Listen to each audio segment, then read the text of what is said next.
السلام عليكم ورحمة الله وبركاته.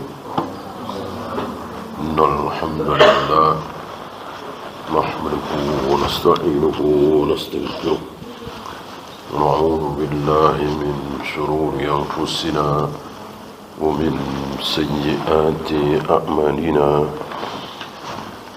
من يهده الله فلا مضل له ومن يضلل فلا هادي له. أشهد أن لا إله إلا الله وحده لا شريك له وأشهد أن محمدا عبده ورسوله وبعد.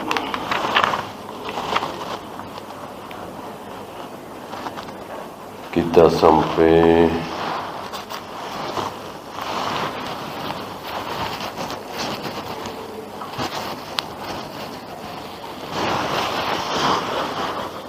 ya. Wa an Abi Abdurrahman Abdullah ibn Umar ibn Khattab radhiyallahu anhuma qala sami'tu Rasulullah sallallahu alaihi wasallam yaqul intalaqa thalathatu nafarin mimman kana qablakum.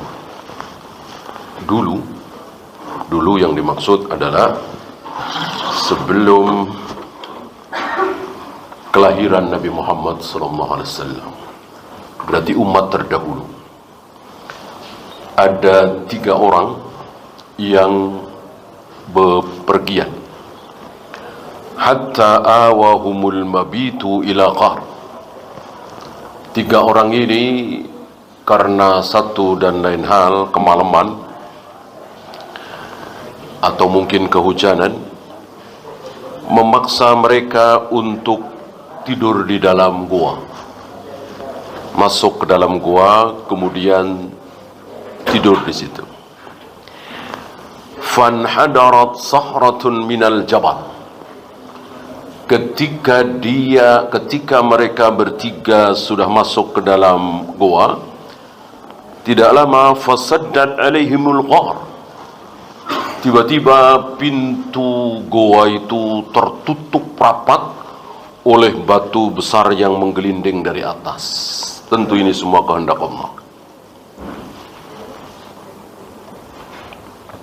Allah akan tunjukkan siapa 3 manusia ini. Ya. Dan begitulah, untuk mengetahui manusia-manusia mulia diawali dengan ujian. Termasuk orang ini, 3 orang ini.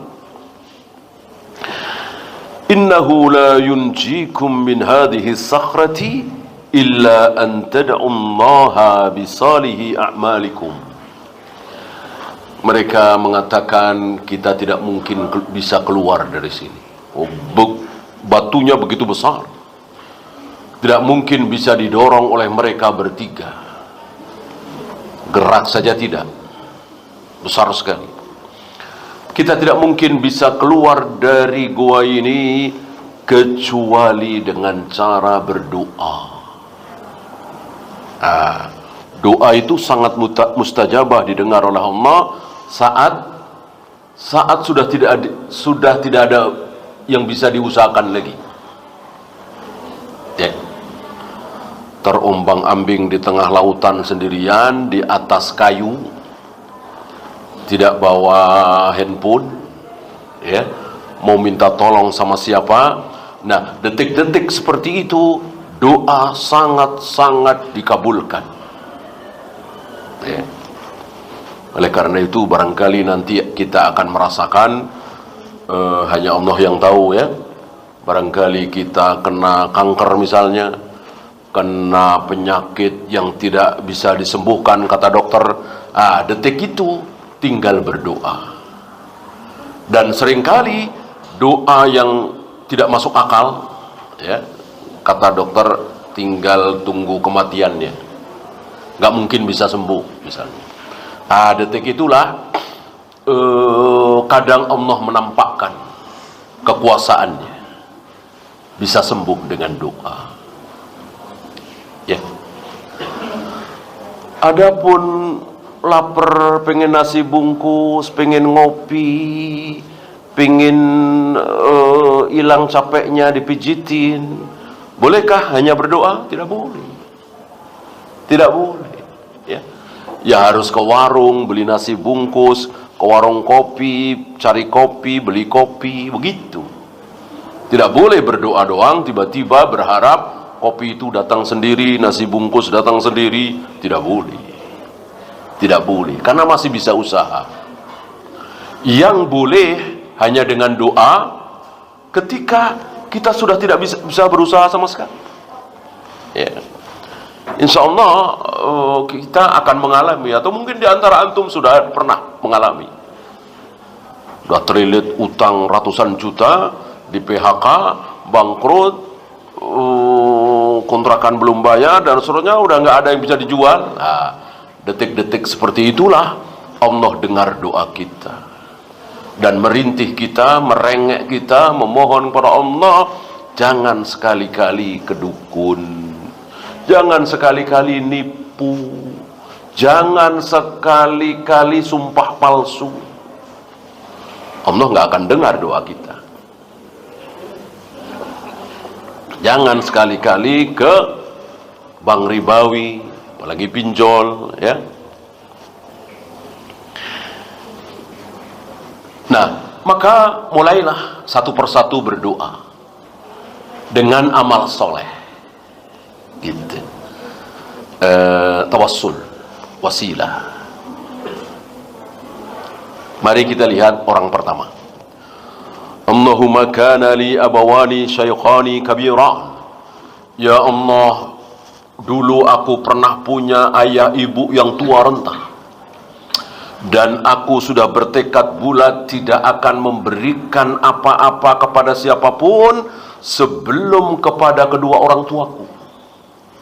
Jadi anak, istri, apalagi sekedar tetangga, teman, itu nomor sekian. Nomor satu bagiku adalah ayah ibu.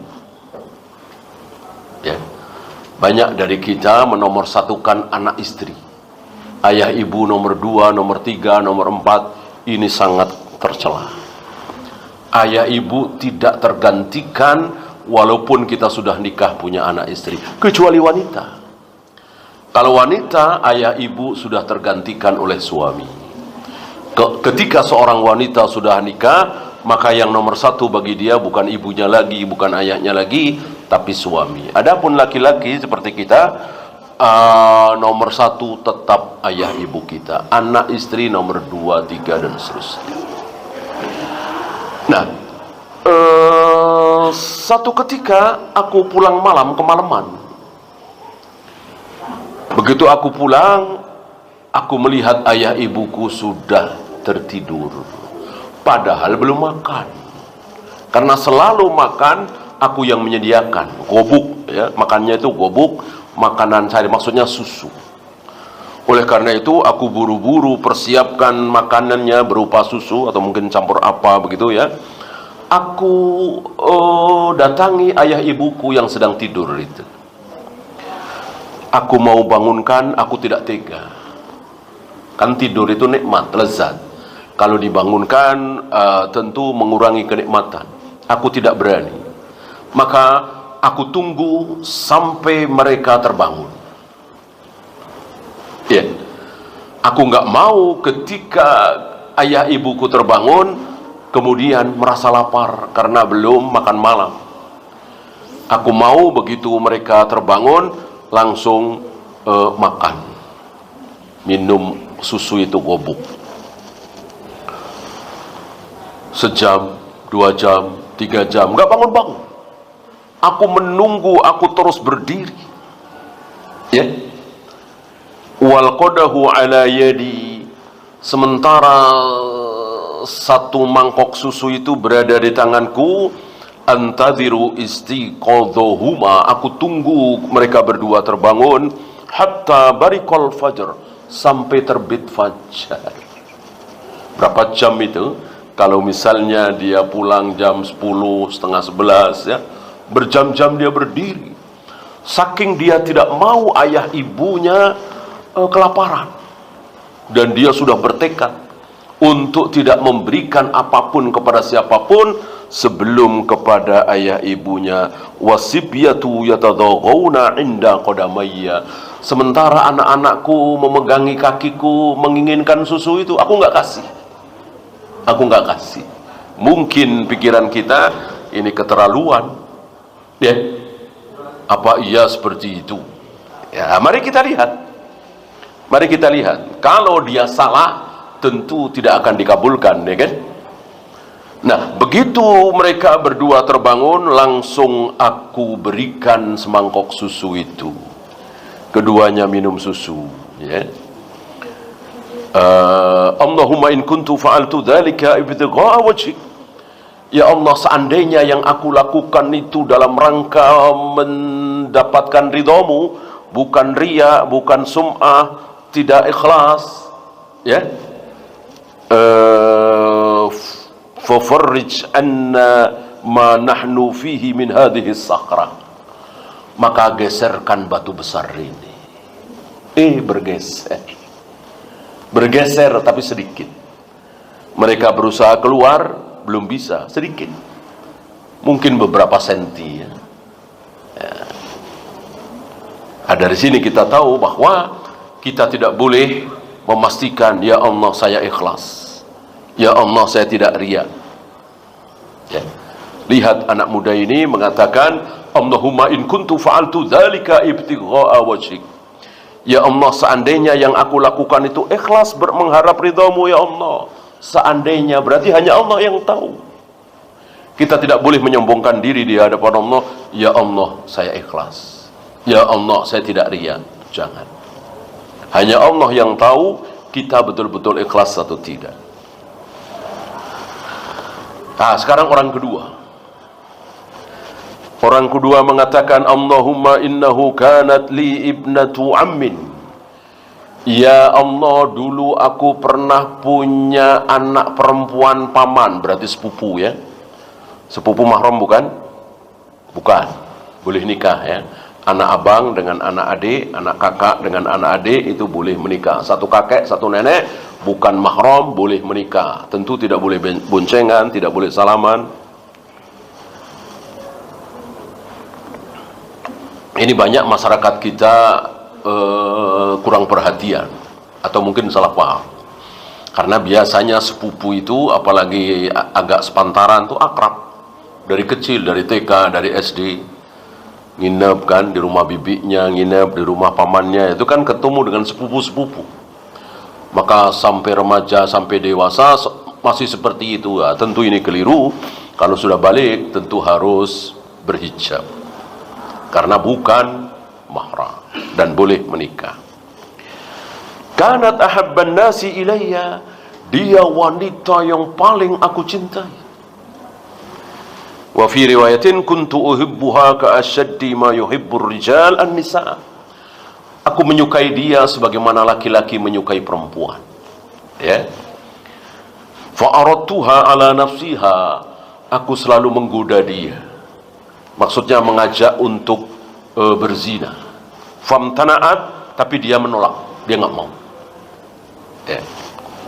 Ini menunjukkan bahwa wali-wali Allah, orang-orang soleh itu ada yang bekas ahli maksiat. Namanya manusia, ya, bukan nabi, bukan rasul, tentu pernah berbuat salah. Ini salah satunya. Padahal ini dia wali Allah. Hatta alammat biha sanatun minas sinin, hingga pada satu ketika datanglah musim paceklik, musim sulit uang. Dia datang kepadaku untuk meminjam uang, satu kebutuhan. Fa'ataituha 20 wa 100 dinar. Aku berikan kepada dia 120 dinar. Banyak apa sedikit?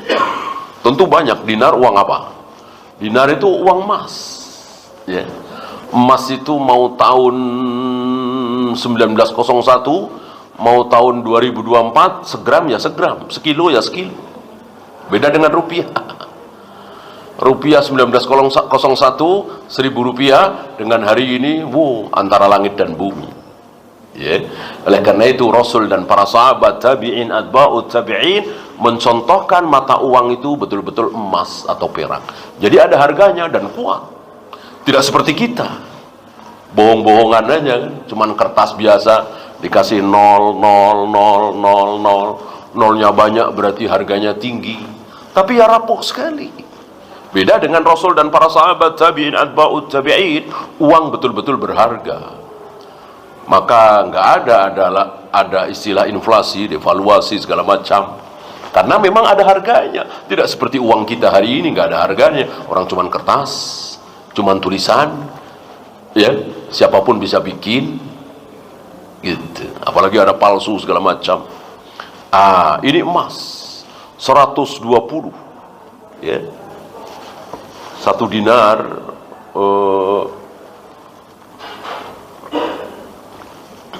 Nabi pernah menyuruh seseorang bernama Urwah untuk membeli kambing. Nabi belikan 1 dinar. Ya rata-rata kambing itu 1 dinar. Gitu. Nah, coba antum tanyakan di Antam misalnya, 1 dinar berapa? Ya, kira-kira sekitar 3 juta, 4 juta. Ya, 1 ekor kambing segitu kan? Ini luar biasa. Ini luar biasa. 1 dinar di zaman Nabi dengan 1 dinar hari ini sama. Seharga seekor kambing. Coba kalau rupiah, ya, luar biasa. Dengan kita mengikuti sunnah Nabi, faham terhadap sunnah Nabi, berbagai macam permasalahan, kemuskilan itu bisa teratasi. Ini salah satunya. Ala an tukhalliya baini wa baina nafsiha fafa'alat. Aku berikan 120 uang dinar itu, emas itu, dengan syarat dia mau aku ajak berzina. Akhirnya mau. Ya, namanya kepepet. Disinilah Nabi pernah berdoa, sering berdoa, Allahumma inni a'udzubika minal faqri wal kufri. Ya Allah, aku berlindung kepada Engkau ya Allah dari kekafiran, kefakiran dan kekafiran. Jadi fakir dan kafir oleh Nabi diatafkan. Barangkali ini salah satu contohnya. Karena saking fakirnya, saking miskinnya, akhirnya seperti ini. Dan hari ini banyak terjadi. Maka Nabi siap miskin, tapi beliau mohon jangan sampai fakir. Karena fakir itu betul-betul nggak punya apa-apa. Dan betul-betul mudah tergoda. Gampang digoda.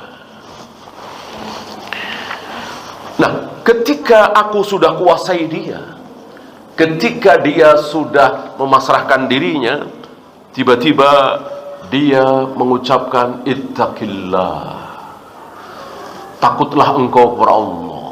Mendengar Allah disebut, langsung aku batalkan niatku untuk menzinai dia, dan aku tinggalkan, aku ikhlaskan uang emas 120 dinar itu.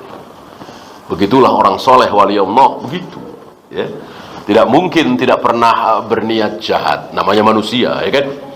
Tapi cepat sadar, hanya dengan ittaqillah wala tafuddal khatam ila bihaqqi, jangan engkau pecahkan cincin kecuali dengan haknya, langsung sadar. Ya. Allahumma in kuntu fa'altu dzalika ibtigha'a wajhik. Ya Allah, seandainya yang aku lakukan itu ikhlas dalam rangka mencari ridhamu, maka geserkanlah batu besar ini. Benar, bergeser lagi. Tapi tetap mereka bertiga belum bisa keluar. Masih ada 1 orang lagi.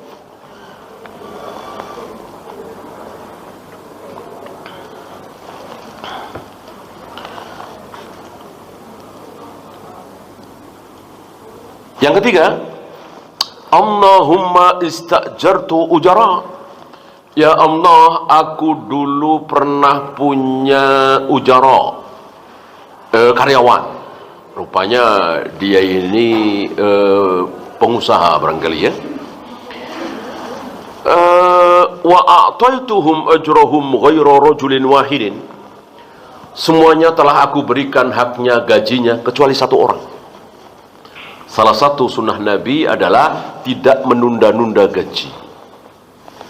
Bahkan kata Nabi, qabla ayajifa irquhu, sebelum kering keringatnya. Ya. Kalau istilah kita, kalau harian ya betul-betul hari itu selesai kerja. Kalau mingguan, hari Sabtu ya jangan sampai hari Ahad.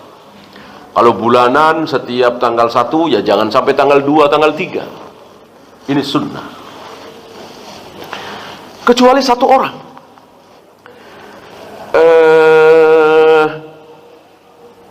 Tarakalladzi lahu wa dhahaba. Belum dia ambil gajinya, dia pergi. Entah kemana, mungkin pulang kampung.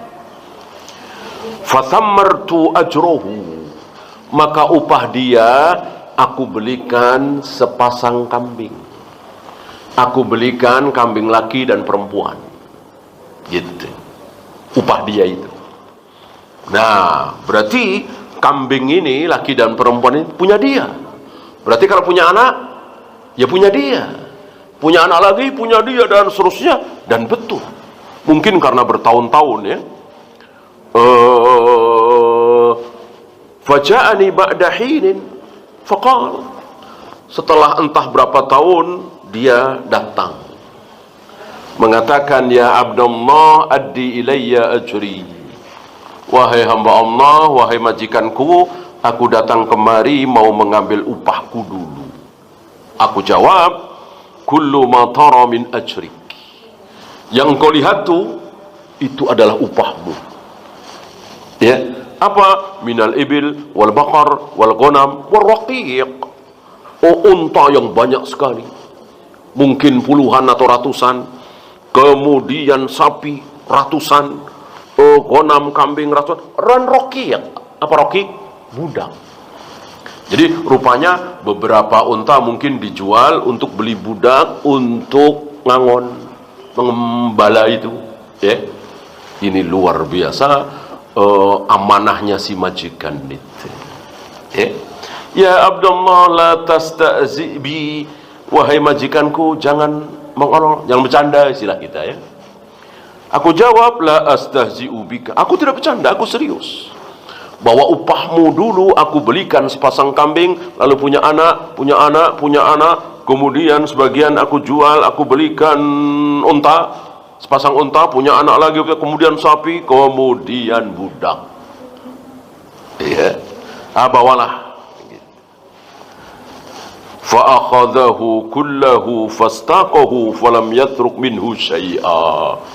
Maka dibawalah semuanya, tidak disisakan satu ekor pun. Ya, kalau si karyawannya ini agak-agak curang ya sisain aja 2 ya, sisain aja 1 pasang ya, ntar 5 tahun lagi kesini lagi ya. Rupanya orang dulu tidak seperti itu ya, luar biasa, mereka jujur, lugu, amanah. Allahumma in kuntu fa'altu dhalika ibtigha'a wajhik, ya Allah, seandainya yang aku lakukan itu betul-betul ikhlas mengharap ridhamu ya Allah, fafruj 'anna ma nahnu fi, keluarkan kami dari gua ini, geserkan batu besar ini. Betul, bergeser, dan mereka bertiga bisa keluar ya. Ini bukan dongeng, bukan legenda, bukan cerita rakyat, tapi muttafaqun alaih. Bukhari dan Muslim yang meriwayatkan hadis ini, dan ini betul-betul sabda Nabi, ucapan manusia yang tidak pernah berbohong sekalipun. Ya, kita yakin betul ini terjadi. Maka luar biasa, barangkali antum bukan barangkali, insya Allah pada satu saat kita akan mendapati mirip-mirip ini. Terlilit hutang, di PHK, bisnis hancur, ya, sangat butuh pertolongan Allah. Antum ingat dulu 6 bulan nyuapin ibu antum misalnya, 6 bulan nyebokin ibu antum, ini bukan amal yang sepele, amal yang luar biasa, lebih luar biasa dari sholat sunat, puasa sunat. Ya Allah, 6 bulan aku nyuapin, nyebokin ibu, seandainya itu aku lakukan dalam rangka mencari ridhamu ya Allah, lunaskanlah hutang-hutangku, misalnya. Ya, maka bikinlah oleh antum amal yang luar biasa. Bukan amal yang biasa-biasa. Ya, 3 orang ini kan amal luar biasa, sangat luar biasa. Ya, bukan biasa-biasa saja. 3-tiganya, ya kan? Antum ada kesempatan. Ya. Barangkali ibu antum masih hidup, barangkali ada saudara antum yang terlilit utang 20 juta, antum punya duit cuma 30 juta, ya biarilah saya 10 juta, 20 juta untuk nolong saudara terlilit hutang. Ini luar biasa, jarang-jarang seperti ini, ya. Antum bisa gunakan itu. Saat antum satu saat terdesak, kita hidup gak ada yang tahu. Antum jangan seperti orang kafir, ya.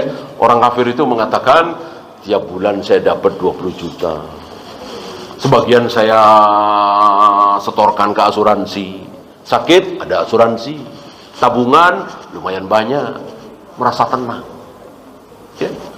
Dan itu banyak terjadi. Tiba-tiba kena kanker, tiba-tiba kena gula, tiba-tiba stroke, kan gak ada yang tahu, hanya Allah yang tahu. Tiba-tiba di PHK, ya, tahun 98 atau bahkan kemarin COVID-19, nggak ada yang nyangka kan, hancur-hancuran. Nah, nanti 2027, 2030 nggak ada yang tahu apa yang akan terjadi. Maka jangan merasa aman kita hidup di muka bumi ini. Kita berharap terus ditolong oleh Allah, diperhatikan oleh Allah. Ya. Ya, sebelum bersoal jawab, saya pilihkan beberapa fawaid. Di antaranya, ini banyak fawaidnya, saya pilihkan saja. Tarkul ma'asi amal. Meninggalkan kemaksiatan adalah sebuah amal. Jadi antum enggak sholat, enggak puasa sunat, salat sunat, ya, enggak baca Al-Quran, enggak zikir, diam, tapi antum dianggap beramal. Kenapa? Karena yang lain pada korupsi, antum enggak. Yang lain pada bohong, antum jujur. Yang lain pada sumpah palsu, antum enggak mau. Yang lain pada pacaran selingkuh, antum enggak. Antum dianggap beramal. Tarkul ma'asi amal. Seperti anak muda tadi, ya.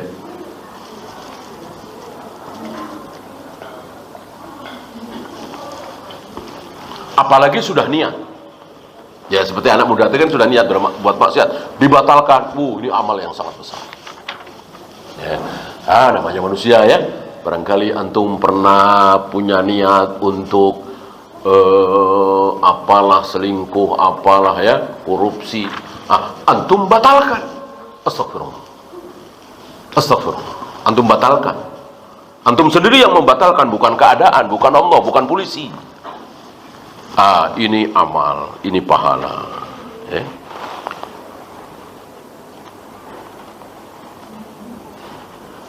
Istihbabud du'a indal qarab. Disukai berdoa di saat genting, ya. Itu namanya istighosah. Istighosah itu mohon kepada Allah di saat genting. Sudah nggak ada yang bisa dimintain tolong lagi, sudah tidak ada yang bisa membantu lagi. Udah genting lah, kepepet. Ambil contoh misalnya, depan singa, belakang ular berbisa, kiri kanan buaya misalnya. Mau gimana? Ya, maka berdoa kepada Allah itu istighosah. Ya. Maka aneh dulu pernah ada istighosah di pesantren, hanya minta supaya timnas menang lawan Malaysia.